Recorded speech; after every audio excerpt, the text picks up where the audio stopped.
Conservation of mechanical energy under conservation force.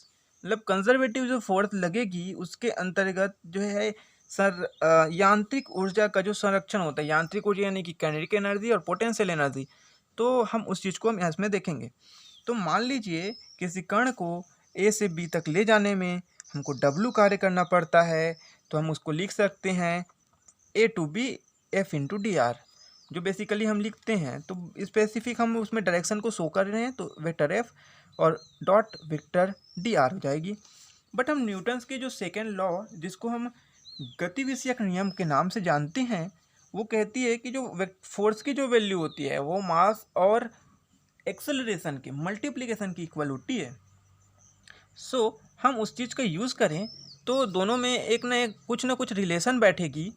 और देखिए acceleration equal to हम एक और चीज़ जानते हैं कि d v upon d t होती है एक्सेलरेशन, और जो डी आर होती है, d r upon d t, ये जो वेलोसिटी होती है। तो हम यहाँ से इसकी वैल्यू निकाल सकते हैं डी आर की, और फोर्स की भी वैल्यू निकाल सकते हैं। तो हमने यहाँ पे क्या किया कि जो mass into d v upon d t into v d t कर दी, इसको वी डी टी के फॉर्म में चेंज कर दी। ठीक है, इसके बाद क्या हुआ भाई, देखिए वर्क ए टू बी हो रहा है तो ए टू बी इंटीग्रेट होगी, और ये एम वी एम, और ये जो है यहाँ से कैंसिल हुई, बची क्या v d t v d v. अब इसका जो है इंटीग्रेट होगा ए से बी तक, और एम जो है कांस्टेंट है उसको बाहर निकाल सकते हैं।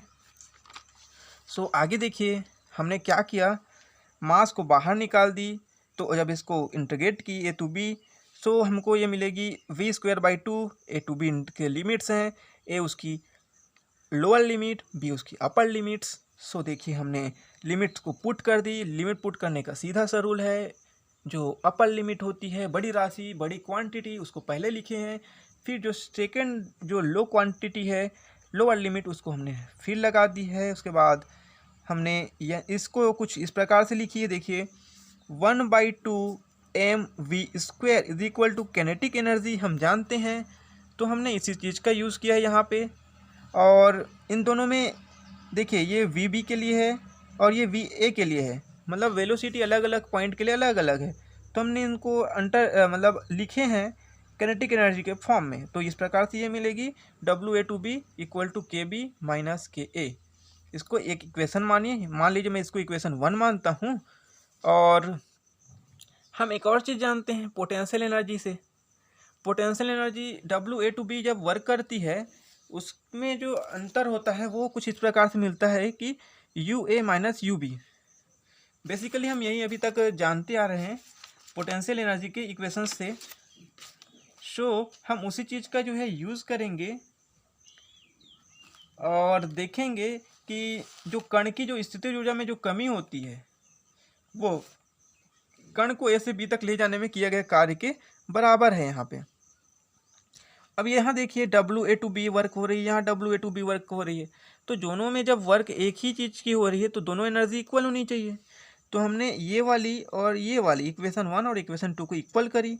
सो यहाँ से हमने ए वाली टर्म को अलग किया और बी वाले टर्म को अलग किए, तो हमको जो इक्वेशन कुछ इस प्रकार से मिली, you A plus K A equal to U B plus K B.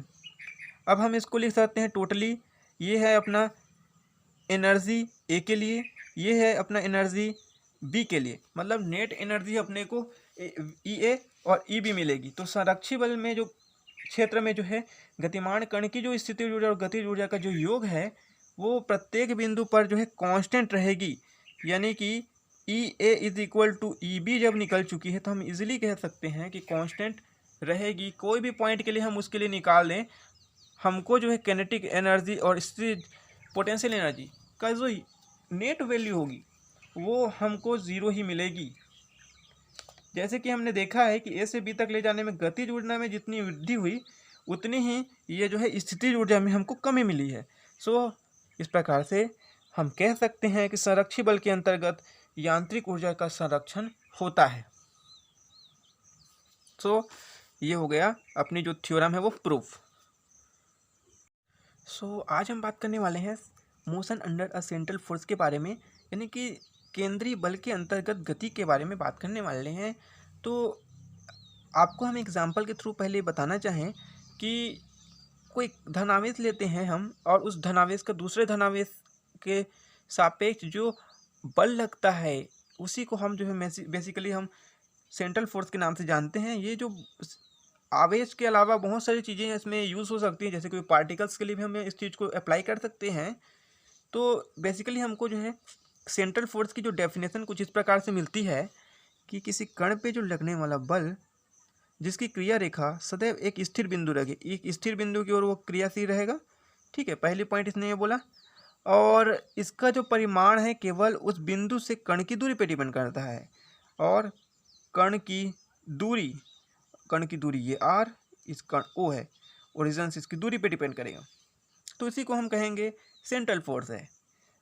ठीक है, अब देखिए सेंट्रल फोर्स का जो इक्वेशन है कुछ इस प्रकार से हमको मिलता है, जहाँ पे vector F is equal to f r into r cap मिलती है, जहाँ पे हम आर कैप को यूनिट वेक्टर कहते हैं वेक्टर आर की, जहाँ पे वेक्टर आर जो है पोजीशन वेक्टर है, और जो एफ ऑफ आर मिलती है वो होती है आर की यानी कि दूरी की कोई फंक्शन है।